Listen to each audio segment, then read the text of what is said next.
they like. Thank you very much. Let me turn to the President to close the panel for us. Mr. President, one of the transactions that is in the market and alive in everyone's mind is KPC IPO. So we'd also love to hear your own views on that. Thank you. Thank you very much. Let me again,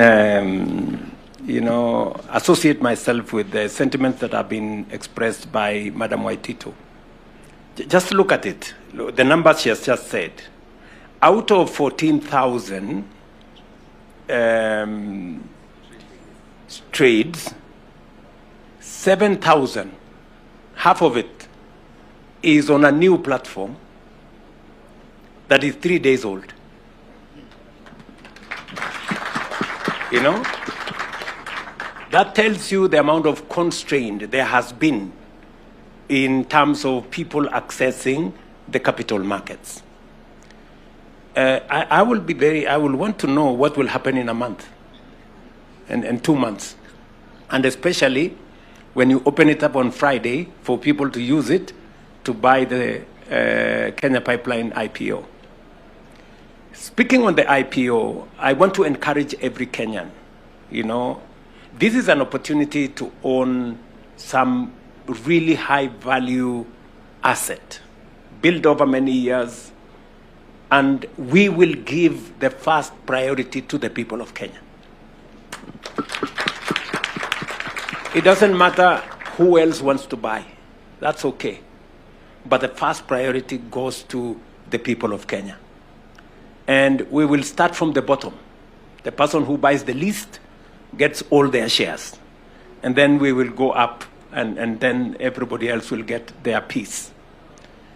It is an opportunity for us to democratize ownership, for people to own a piece of something real good. And we are looking forward to more companies that will come into the market. At least from the public sector, we have a plan on how we will bring into the market more companies so that we can raise more resources for our own development, but also democratize wealth in our country. But let me say 3 final things. This week, as part of our reform process and as part of our commitment as government in the belief of corporate governance, we will be doing what we did with Kenya Pipeline. We will be doing it with KenGen, and we will be doing it with Kenya Re. What we will be doing is, at the moment, the entire board is appointed by government. But this week, we will now release, because we have private shareholders. Today, they don't have a place in the board, yet they are part owners. So we will be releasing the share that is owned by the private sector for board members to be appointed by the private sector. And it speaks to what George here said. George has said, we don't just bring money. We want to come and influence and grow the company. So the people who have invested in Kenya Re, the people who have invested in KenGen, don't just want to bring money. They want to participate in growing the company.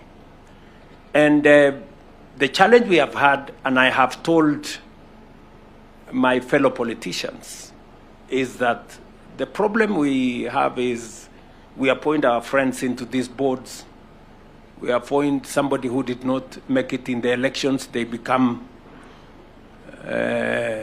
board members and chairmen. Just know what that does to these companies.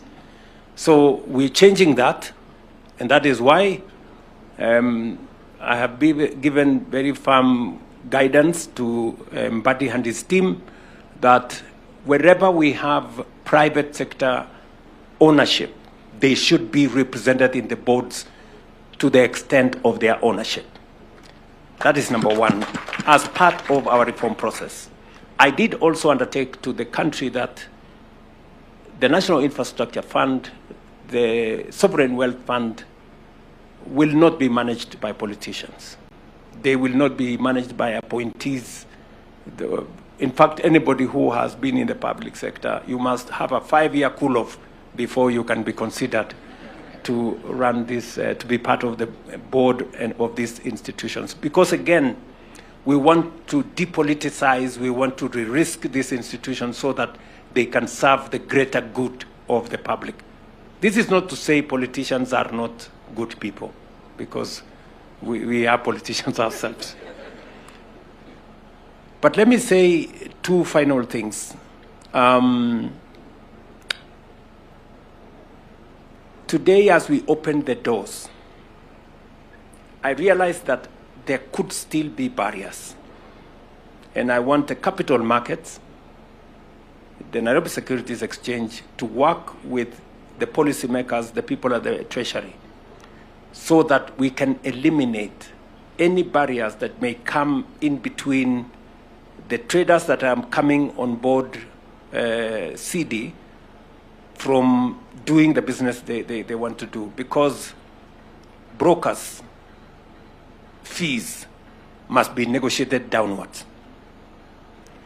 Taxes on the small traders must be taken off or minimized, you know, so that if somebody is buying, somebody was giving an example, if somebody is buying a share of Kenya at 3 shillings, and the fees is 2 shillings to be able to buy a share of 3 shillings.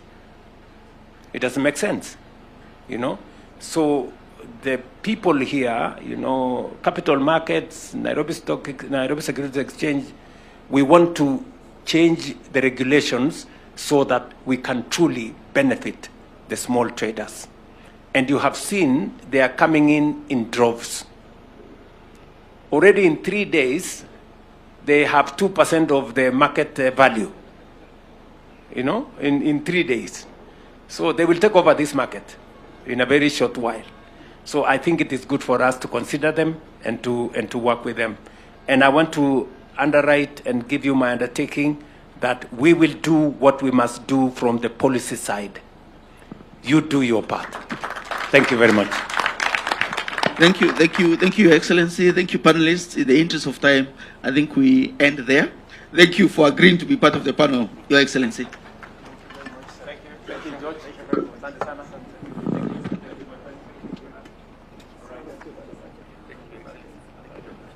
All right, so now the only thing left is the bell ringing, so we'll quickly clear the stage. Let's take our seats. As I invite the video, we might be asking the question, so now with all this said and done, how do I actually participate?